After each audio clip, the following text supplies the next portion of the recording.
그간 여러 하나님에 대한 오해가 많이 있습니다. 뭐 오해를 한다고 지옥 가는 건 아니지만 오해를 바로잡을 수만 있다면 우리가 조금 더 풍성한 하나님을 믿는 백성으로서의 생활을 할 수가 있겠죠. 대표적인 것들 중에 하나가 하나님의 절대 주권에 대한 교리에 대한 오해들이 굉장히 많습니다. 절대 주권 이렇게 얘기를 하니까 너무 문자적으로 생각을 해서 태어나면은 다 태어나면서부터 천국 갈 사람 정해져 있고 지옥 갈 사람 다 정해져 있다고 생각을 하는 경우가 좀 많이 있습니다. 그래서 인생의 운명도 하나님이 정해놨고 배우자도 정해놨고 미래도 정해놨고 아무튼 다 정해져 있다라는 어떤 숙명론적인 운명론적인 그런 생각들을 하나님의 절대 주권이라는 교리가 너무 강조되다 보니 그런 생각에 사로잡혀 있는 사람들이 꽤 많이 있습니다. 이러한 교리에 이러한 숙명론적인 교리에 대한 근거가 있겠죠. 로마서 9장입니다. 한번 띄워주십시오. 그런즉 하나님께서 하고자 하시는 자를 긍휼히 여기시고, 이제 바울이 로마서 9장에서 한 말씀입니다. 긍휼히 여기시고 하고자 죄송합니다. 긍휼히 여기시고 하고자 하시는 자를 완악하게 하시느니라. 혹 내가 내게 말하기를 그러면 하나님이 어찌하여 허물하시느냐 누가 그 뜻을 대적하느냐 하리니 이 사람아 네가 누구기에 감히 하나님께 반문하냐 지음받은 물건이 지은 자에게 어찌 나를 이같이 만드느냐 말하겠느냐 토기장이가 진흙 한 덩이로 하나는 귀 쓸 그릇을 하나는 천이 쓸 그릇을 만들 고난이 없겠느냐 라고 얘기를 하니까 이제 이 구절을 근거로 대표적인 구절인데 예를 들어서 하나님이 처음부터 이렇게 다 정해놨다. 뭐 그렇게 하나님의 절대 주권을 좀 강조하는 그런 부분들이 있어 왔습니다. 근데 여러분 이 부분들이 생각보다 문제가 좀 심각합니다. 이 하나님 절대 주권을 문자적으로 너무 받아들였을 경우에 첫 번째 신앙의 역동성이 사라집니다. 다 정해져 있기 때문에 내가 할 일이 있어 없어요. 일단 기본적으로 다 정해져 있으니 돌아가는 거예요. 그렇죠? 내가 할 일이 되게 애매해집니다. 둘째. 그러다 보니까 그 신앙생활은 기쁨보다 원망이 더 커집니다. 왜? 왜 일이 정해냐는 것이죠. 보통 되게 인생이 힘들거든요. 여러분 인생이 기쁘신 분 계십니까? 없잖아요. 죄송합니다. 요즘 자꾸 실없이 웃는 것 같아. 그죠? 인생 기뻐서 웃는 게 아니에요. 실없어서 웃는 거지. 그래서 나는 왜 일이 정해놨냐는 물음만 점점 커지는 겁니다. 기쁨보다는 원망만 커지는 거죠. 세 번째는 뭐냐면 한편으로는 차별적인 마인드가 생깁니다. 그러니까 운명적으로 다 정해놨다고 한다면 나는 교회 와서 앉아있기 때문에 선택받은 사람이라는 생각이 드는 겁니다. 그러니까 나는 차별적으로 되게 우월한 사람이고 밖에 있는 건 이제 지옥의 불쏘시개다. 이제 이러한 이분법적인 성과학의 구도로 하나님 나라를 자꾸 생각을 하게 되는 것이죠. 근데 여러분 우리가 MBTI만으로 그 사람을 완벽하게 알 수 있습니까? 없습니까? 저는 이제 ESTJ입니다. 목사들 중에 ESTJ 거의 없습니다. 이전 교회 목사님들이 60몇 명이었는데 ESTJ가 딱 2명 나왔습니다.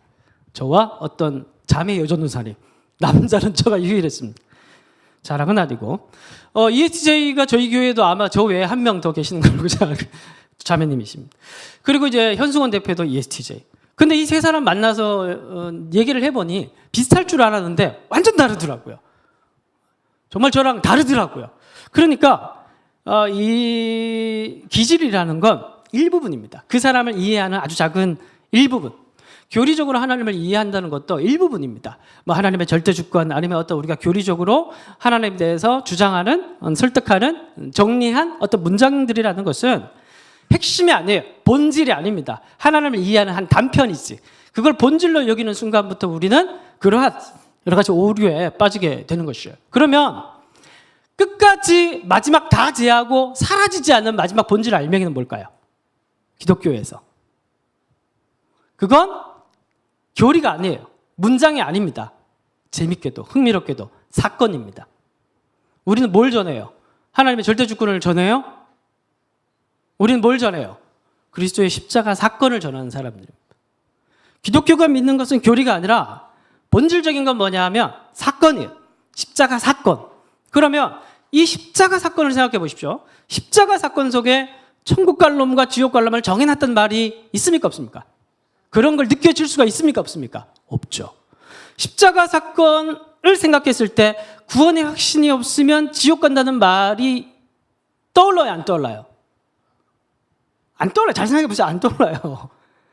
그래서 여러분 로마서 9장에 아까 봤던 그 토기장의 비유의 절대 주권을 주장하는 그 구절이 9장부터 시작을 해서 이제 10장 뒤 가면 큰 단락에 마무리가 되는데 띄워주십시오. 10장 21절을 다 같이 한번 읽어보겠습니다. 시작.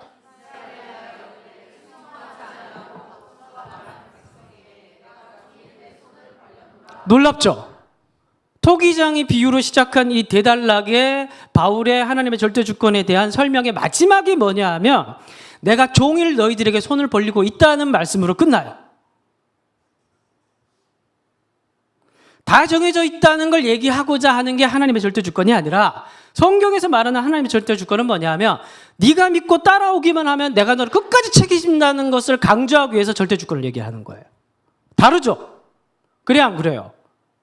네가 믿고 따라오기만 하면 나는 절대 너를 버리지 않을 정도로 두 팔 벌려서 늘 언제나 기다리고 있다라고 얘기를 하는 창조주 하나님의 사랑을 강조할 때 절대 주권을 얘기를 한다는 거예요. 기독교의 본질은 십자가 사건에 있고 그 십자가의 사건이라는 것은 뭐냐 하면 끝까지 포기하지 않는 동부밖에 나가서 둘째 아들 기다리고 있는 아버지의 사랑을 얘기를 하고자 할 때 십자가 사건이 사용된다는 것입니다. 그래서 우리가 이제 자기가 됐다고 생각하는 사람 무줄거리고 안 갈 놈은 내다버리는 그런 기계적이고 운명론적인 예정론이 아니라 성경에서 말하는 핵심적인 기독교 교리에서의 절대 주권에서의 이야기는 오히려 하나님의 역동적인 성품을 강조하는 맥락에서 이 교리가 태동했다라는 것이에요. 왜 얘기를 하냐면 오늘 본문의 맥락에서도 하나님의 절대 주권에 대한 얘기를 하는 본문입니다.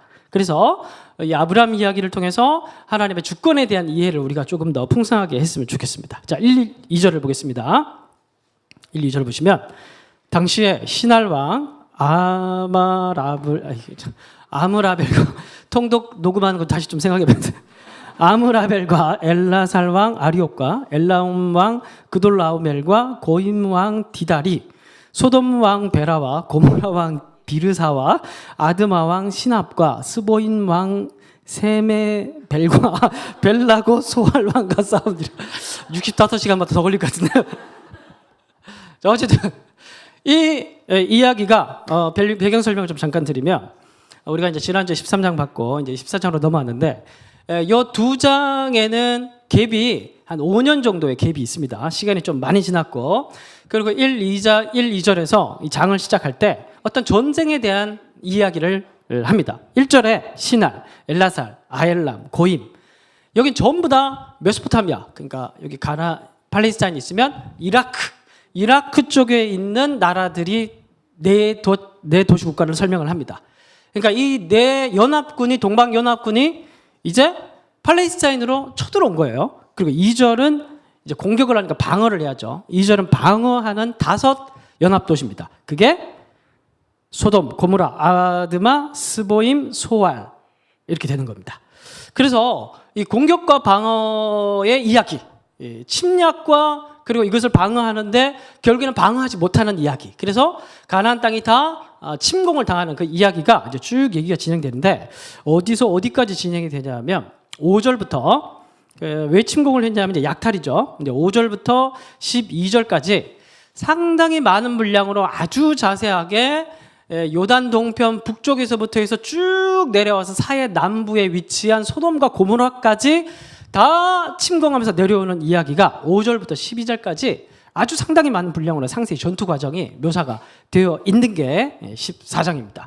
자, 중요한 건 뭐냐 하면 우리가 성경을 읽을 때 늘 의문을 가져야 됩니다. 성경은 되게 경제적인 책입니다. 왜냐하면 종이가 귀했기 때문에 이유 없이 5절부터 12절까지 길게 쓸 이유가 없어요. 길게 쓴 이유는 이유가 있는 겁니다. 자세하게 요단 동편 북쪽에서부터 해서 쭉 이제 남부까지 모든 지명들 다 설명을 하고 있는데 뭘 얘기하는 걸까요? 물론 여러분들 모르시겠죠. 설교 준비한 저만 아니까. 지난 13장 마지막 절 우리가 무슨 얘기로 끝났습니까? 기억하십니까? 당연히 기억 못하죠. 저도 기억을 해야 되니까.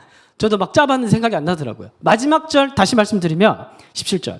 너는 일어나 그 땅을 종과 횡으로 두루 다녀보라. 내가 그것을 내게 주리라고 얘기를 하고 그 다음 14장에 주리라고 한 이 땅이 다 점령당하는 이야기예요. 그러니까 이 경계가 딱 약속의 경계입니다. 15장 가면 이 경계를 다시 설명하는데 이 14장에 동방 세력이 쳐들어와서 다 점령한 지역에 침략당한 지역이 전부 다 그 경계가 정확하게 약속의 땅의 경계입니다. 재밌죠? 왜? 주리라고 얘기를 했는데 쳐들어와서 싹 다 지금 침략을 당하니까. 그래서 이게 딜레마입니다. 우리 성도들의 평생의 딜레마입니다. 가끔 성도들이 물어요. 목사님, 하나님은 다 아시죠? 함정. 다 안다고 얘기하면 다음 질문이 기다리고 있어. 모른다고 하면 이건 또 이상하고. 어떻게 대답하시겠어요? 하나님 다 아시죠? 아시겠죠? 이렇게 이제 빠져나갈 여지를 둬야 살아남습니다. 그럼 이제 안다고 얘기를 하면 그러면 이제 자연스럽게 이어지는 질문이 안 일어나게 하면 되잖아요. 맞죠? 다 아시죠? 아시죠? 안 일어나게 하면 되잖아요. 전쟁이 일어날 걸 아셨죠? 아시죠? 안 일어나게 하면 되잖아요. 약속의 땅 12장에 애굽 땅에 기근이 듭니다. 기근이 약속의 땅에 오라고 해놓고 갔는데 기근이 들어. 기근이 들 줄 알았죠? 알겠죠? 안 들게 하면 되잖아요. 여러분 근데 이런 게 사실 굉장히 우리 신앙의 딜레마지 않습니까? 우리는 여기에서 먼저 점검을 해야 될 게 뭐냐면 이러한 우리의 의문 속에는 우리가 생각하는 정의가 우리가 규정해 놓은 정의의 개념이 있습니다. 우리는 보통 고통 없고 문제 없고 걱정 없는 것을 정의라고 생각을 합니다. 그리고 하나님 백성은 이런 것이 없는 상태가 되는 것이 하나님 백성이 누려야 할 복이라고 생각을 하고, 꼭 그렇지 않더라도 우리는 신을 믿지 않더라도 고통 없고 문제 없고 걱정 없는 상태가 되지 않으면 우리는 나도 모르게 무슨 마음이 드냐 하면 억울한 마음이 생겨요. 왜 나한테만 이런 일이 일어날까? 그쵸? 다른 사람 옆에 아파트 옆동에 사는 내 친구는 잘 살고 있는데 왜 내게 이런 일이 일어날까? 그러니까 억울한 마음이 든다는 것은 뭐냐 하면 불이함을 느끼는 거예요. 그렇죠? 내가 생각하고 있는 정의에 대한 개념이 무너지는 경험을 그 순간에 하게 되는 것입니다. 여러분, 저는 목회를 한 지 한 20년이 이제 훌쩍 넘어가고 있는데 생각보다 동안이죠. 그런 얘기 많이 듣습니다. 얘기 안 하셔도 돼요. 저는 이제 목회를 한 지 훌쩍 20년이 넘어가고 있는데 여러 교회를 지나왔겠죠. 저희 아버님도 목회를 했으니까 46년간 많은 교회를 거쳐왔습니다. 놀라운 거 뭔지 아십니까? 문제없는 교회가 한 교회도 없었다는 것입니다. 지금까지. 전쟁과 기근이 없었던 교회는 한 교회도 없었습니다. 전쟁이 없으면 기근이 있고 기근이 있으면 전쟁이 있었어요. 놀라운 일이죠. 동그라미 교회는 아직 전쟁과 기근이 없는 상태긴 한데 근근히 풀칠하고 아직 대판 싸우지는 않는 그런 정도인데 확신합니다. 언젠가는 전쟁과 기근이 찾아올 것이다. 동방의 세력들이 쳐들어와서 약속의 땅을 침공할 때가 올 것이고 약속의 땅이라고 갔지만은 참혹한 기근이 들어서 애굽으로 도망쳐야 할 그런 마음이 들었을 순간이 분명히 올 것이다. 왜? 한 번도 그러지 않은 적이 없었기 때문에. 여러분 이거 두더지 잡기 같아요. 두더지 잡기. 그러니까 제가 요즘 불면증 걸렸습니다. 나이가 들어서 그런 것 같기도 한데 나이 드신 분들은 어때요? 잠이 많아집니까? 없어집니까? 알겠습니다. 대답하실 필요는 없어요. 대답하시면 나이 든 거니까. 그러니까 생각이 많아졌어요. 늘 생각이 많습니다. 부목사 때는 아무 생각 없이 살았는데 생각이 많아져요. 특별히 걱정할 것도 없는데 생각이 많아져. 두더지 잡기 같아요. 목회란 무엇이냐? 두더지 잡기. 그래서 문제 하나 생기면 때려쳐서 들어가면 저기서 툭툭 두 개가 튀어올라요. 그것도 두 개를 빨리 쳐서 질러넣으면 여기 세 개 툭툭툭 튀어나. 계속 이것만 하는 것 같아요. 네? 그 우리 인생의 축약반 아니겠습니까? 그래서 이런 생각을 해서 그런지 알고리즘이 쿠팡에 두더지 잡기를 추천하더라고요. 25만 원. 사놔야 되나? 교회를 생각하면서. 네? 여러분, 근데 제가 단언컨대 이러한 두더지 잡기가 없었으면 저는 글로 교회를 배웠을 겁니다. 이러한 우리 인생 가운데 혼돈과 바다가 없었으면 우리는 구원이 가지고 있는 참된 진가를 절대 깨닫지 못했을 것입니다. 어둠이 없으면 빛이라는 것을 인식하지 못하듯이, 바다가 없으면 묻히라는 것을 밟을 수 없듯이, 문제가 없었다면, 걱정이 없었다면, 침공이 없었고 재앙이 없었고 기근이 없었다면 우리는 진심 어린 우리 마음속에 감사의 제사를 드릴 수가 없었을 것입니다. 예배는 바다 가운데서 드려지는 것입니다, 여러분. 모든 것이 적과거리 흐르는 완벽하게 갖춰진 곳에서 예배를 드리는 것이 아닙니다. 진짜 예배는 언제 일어나는 줄 아십니까? 진짜 구원은 언제 일어나는 줄 아십니까? 홍해 바다 속에서 이루어지는 것이 하나님의 구원입니다. 이스라엘 백성들이 히브리 노예로 살다가 하나님의 약속의 땅으로 부름을 받았는데 반드시 어디를 지나야 했었습니까? 바다를 지나야 했었습니다. 필수 과정입니다. 우리가 신앙을 고백하고 하나님 백성이 되었다는 표징으로 세례를 받죠. 벌레는 침례입니다. 물속으로 들어갔다가 나와야 되는 것입니다. 왜? 하나님이 어떤 분이라는 것은, 어떤 분이냐는 것은 글로 배울 수가 없어요.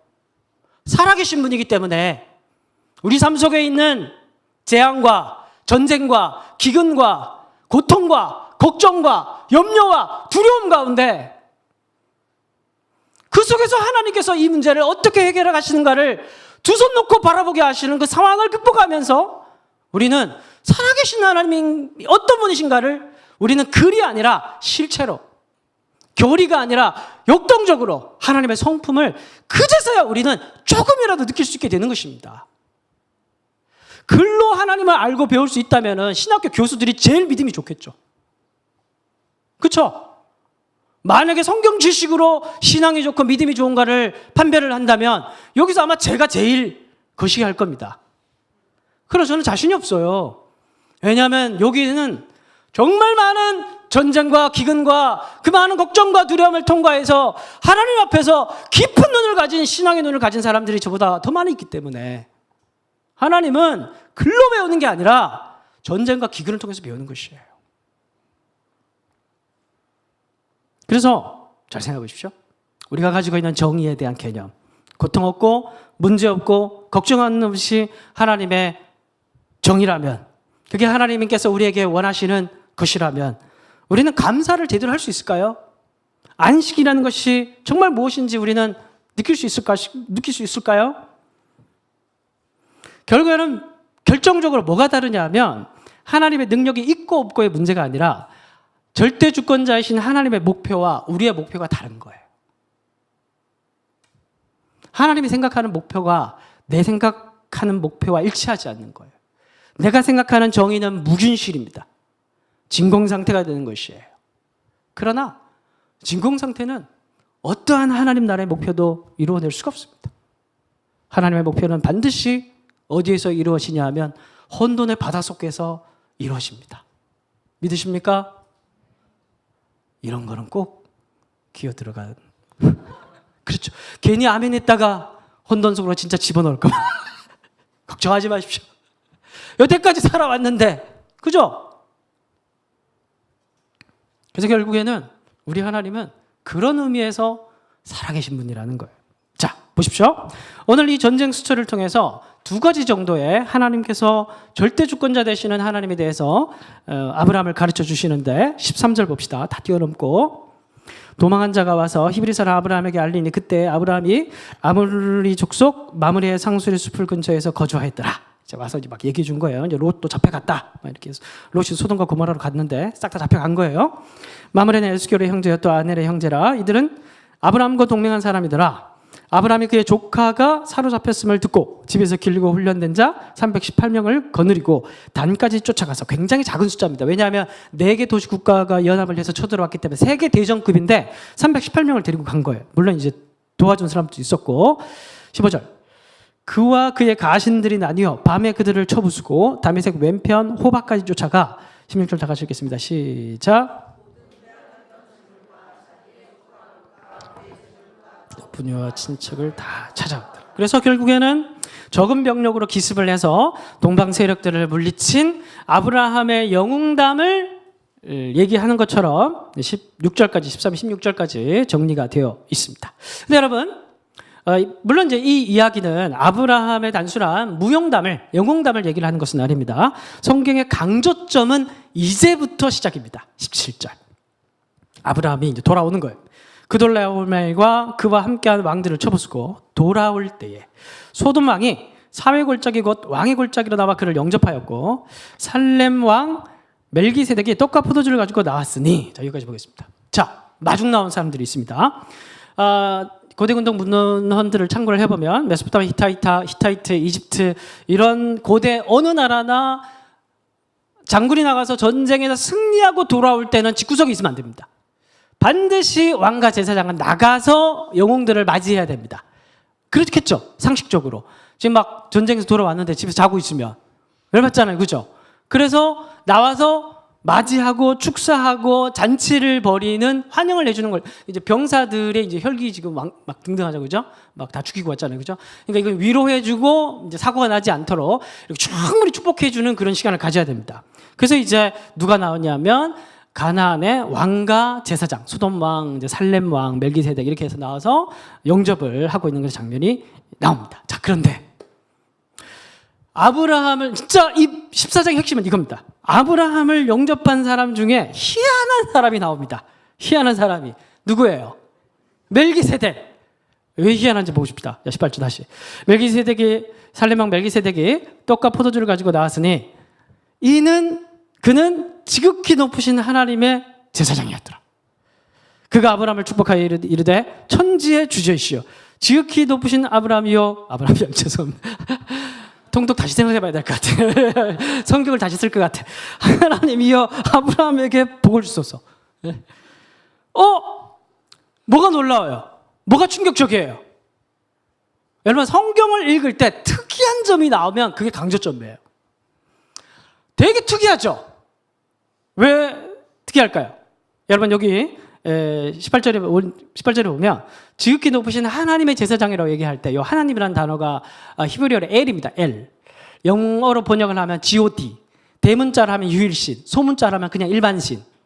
그러니까 엘이라고 얘기를 하면은 이게 가나안신의 제사장인지, 가나안신을 믿는 사람인지, 하나님을 믿는 사람인지 애매합니다. 그래서 일부러 뭐라고 얘기를 하냐면 엘리온이라고 얘기를 합니다. 원문에 보면 엘리온이라고 얘기를 하고 22절 봅시다. 아브라함이 소돔 왕에게 이르되 천지의 주제이시여 지극히 높으신 하나님 여호와, 지극히 높으신 하나님도 엘리온입니다. 똑같은 말로 아브라함이 화답을 해주는 장면인 거예요. 무슨 말이냐면 이 본문이 강조하고 있는 바는 아브라함과 멜기세덱이 믿고 있는 하나님이 같은 하나님이었다는 것을 일부러 강조하고 있는 거예요. 왜 충격을 안 받으세요? 아담과 하와를 만드셨을 때 다른 사람이 있었을까요, 없을까요? 애매해지죠? 왜? 갑자기 멜기세덱 튀어나왔잖아. 아브라함을 갈대아 우르에서 데리고 왔을 때 아브라함 외에 다른 사람이, 하나님을 아는 사람이 있었을까, 없었을까요? 껌 씹으세요? 아브라함 외에 다른 사람이 있었을까요, 없었을까요? 있었죠. 누구요? 가나안 사람 멜기세덱. 또 어디 있었을까요? 또 한 사람 더 있어요, 성경에. 우스 땅에 거하는 사람이었어요. 우스 땅. 우스 땅은 옛 지명 이름이고 이후에는 에돔이 됩니다. 에돔에 살고 있었던 하나님을 잘 믿는 의인한 사람이 있었습니다. 누굴까요? 욥. 욥이 아브라함 시대 사람입니다. 여러분 잘 생각해 보십시오. 이 성경 이 14장에 얘기하는 이야기가 무슨 얘기인지. 여러분, 이 멜기세덱이 22절 고백을 할 때 아브라함이 깜짝 놀랄까 봐. 아브라함이 지금 자기 혼자 예수 믿는 줄 알았는데, 자기 혼자 외롭게 이 약속의 땅에서 혼자 하나님 믿고 살아가는 줄 알았는데, 와서 보니까 이 제사장도 나와 똑같은 하나님을 믿고 있었는데, 그래서 이 놀랄까 봐 아브라함에게 자기소개를 어떻게, 하나님을 어떻게 고백하냐 하면은 여기 보면 18절 다시 보면 19절 보면 그가 아브라함이 축복하여 이르되 천지에 뭐라고 얘기해요? 주제라고 얘기할 때 이게 원문으로 아도나이입니다. 아도나이를 번역하면 절대적 주권자라는 뜻입니다. 그러니까 지난주 맞아요. 지난주에 어떤 분과 대화를 하다가 이런 이제 질문을 했습니다. 임종을 앞둔 분에게 어떻게 복음을 전해야 되느냐? 빨리 좀 요약본을 쓱 해서 이 사람이 딱 믿고 돌아가실 수 있도록 어떤 주술집을 원하는 것 같은데 있으면 좋죠. 그러니까 여러분, 우리는 늘 하나님의 절대적 주권자 되신 하나님을 생각할 때 늘 염두에 두어야 될 건 뭐냐 하면 하나님은 굉장히 크시고 넓으신 분이시라는 거예요. 굉장히 우리가 예측할 수 없고 우리의 한계로 담아줄 수 없는 놀라운 분이시라는 거예요. 그러니까 사실 저 뭐라고 대답을 했냐면 사람은 죽음의 문턱에서 넘어갈 때 모든 걸 다 내려놓습니다. 안 죽어봐서 모르겠지만 죽음의 문턱에 넘어갈 때 우리는 모든 것을 다 내려놓고 넘어갑니다. 사실 우리는 내가 뭔가 빠르게 요약본을 읽어주고 이 사람이 고개를 끄덕끄덕하면 구원받았구나. 아니면 이제 실망하고 뭐 이러한 우리가 생각하는 한계와 규정 속에서 하나님의 구원을 생각을 하지만은 저는 그렇게 생각하지 않습니다. 좀 위험한 발언인가요? 저는 그렇게 생각하지 않아요. 왜냐하면 죽음의 문턱에서 그의 마음속에 그가 내려놓고 자신의 삶을 또 다른 곳에 의탁하며 나아갈 때 하나님께서 그의 마음 가운데 그를 사랑한다면 어떤 방식으로 그를 자기의 안식 속으로 데려갈지는 모르는 일이라는 겁니다. 믿으십니까? 하나님의 한계는 모르는 일이라는 거예요. 아브라함밖에 없는 줄 알았는데 약속의 땅에 와보니까 기근만 있고 재앙만 있고 전쟁만 터지고 여기에 무슨 약속의 땅이야, 나밖에 없는데. 알고 보니 하나님은 자기만이 아니라 또 다른 누군가가 하나님을 믿고 있었고 저기 에돔에도 사실은 또 다른 사람이 하나님을 잘 믿고 있었고 모르는 겁니다. 하나님의 절대적 주권이라는 것은 단순히 우리 개인적인 문제라기보다 그 하나님은 여기 지극히 높으신 하나님이라고 얘기를 하듯이 하나님은 정말 우리가 담아줄 수 없는 크고도 높고도 넓고도 위대하신 그분이 바로 하나님이라는 사실을 이 멜기세덱이 똑같은 신앙을 가지고 있는 아브라함을 만나는 장면을 통해서 절대자 주권자이신 하나님을 고백하면서 아브라함과 친교를 시작하고 있는 장면이라는 겁니다. 놀랍죠? 자꾸 혼자 놀랍고 혼자 웃고 저는 굉장히 놀랐습니다. 이 본문을 읽어가면서 20절 봅시다. 너희 대적을, 마지막입니다. 결정적인 한마디를 하고 이제 마무리를 짓는데 너희 대적을 잘 보세요. 내 손에 붙이신 지극히 높으신 하나님을 찬송할지로다. 이렇게 또 얘기를 합니다. 근데 여러분 여기서도 하나님의 주권을 강조해요. 앞에서도 뭘 얘기했습니까? 천지의 아도나이. 모든 것에 절대적 주권을 가지고 계신 하나님을 얘기를 하면서 이 두 사람이 믿고 있는 공통분모의 하나님에 대한 찬양을 했습니다. 멜기세덱이.